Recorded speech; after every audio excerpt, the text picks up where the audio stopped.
and welcome to another episode of Finance on Your Terms with Mike and Danny. This episode continues our back to basics, aka back to school. We are stripping everything complicated down. We're going back to simplify things and help you to realize that this stuff really doesn't have to be as complicated as a lot of times our industry makes it out to be.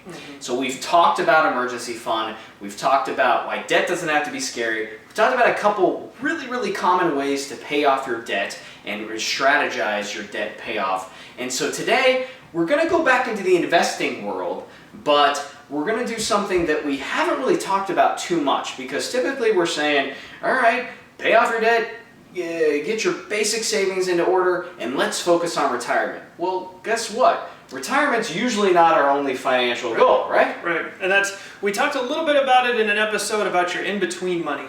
And that's right. What we're coming back to again. So as Mike said, you're funding your 401k, you're at a good place debt-wise, you've got the emergency fund, then you got some extra cash, which is a cool place to be. Yeah. That extra cash, what can you do with it? Well, you can put it in a savings account. It's not going to earn you any interest. It's going to stay liquid. Yep. You put it in a CD. Going to earn a little bit more interest. Not going to be liquid. There's these cool products. There's these cool options called, there are lots of different names, an after-tax account, a non-qualified account, an individual account, a slush fund. And that's really what we're focusing on today. Another tool, another investment vehicle to have your money work harder for you, but also stay almost as liquid as cash.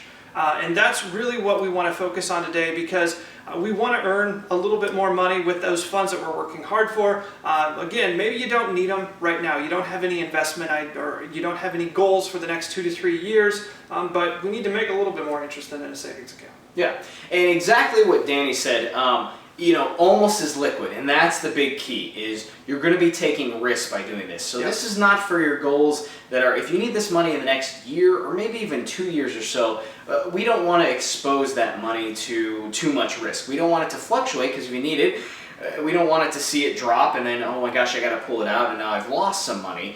But there is a time frame in which we may be 2 years out, we may be 4, 5, 10, or you don't know. We just know that we don't need it in the next couple of years as far as anything we're planning on, but we're tired of getting 0.5% in our savings account. So we're willing to, and based on our situation and risk tolerance, we're able to take additional risk, give up those guarantees that the savings account has, and know that even if we're throwing $25, $50 a month or whenever you want to in it, we can access that money within a few days by selling those investments and putting them back into your checking or savings account.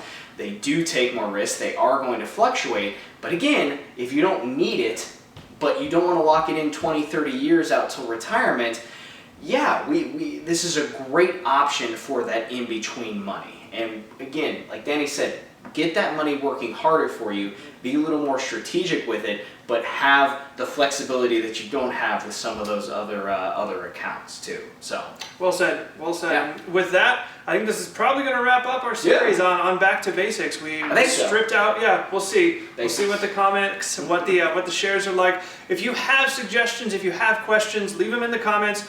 Shoot us a message. We're more than happy to help. Please continue to share these videos. We're loving the response we're getting. Thank you so much for all of our loyal viewers, and we'll see you soon.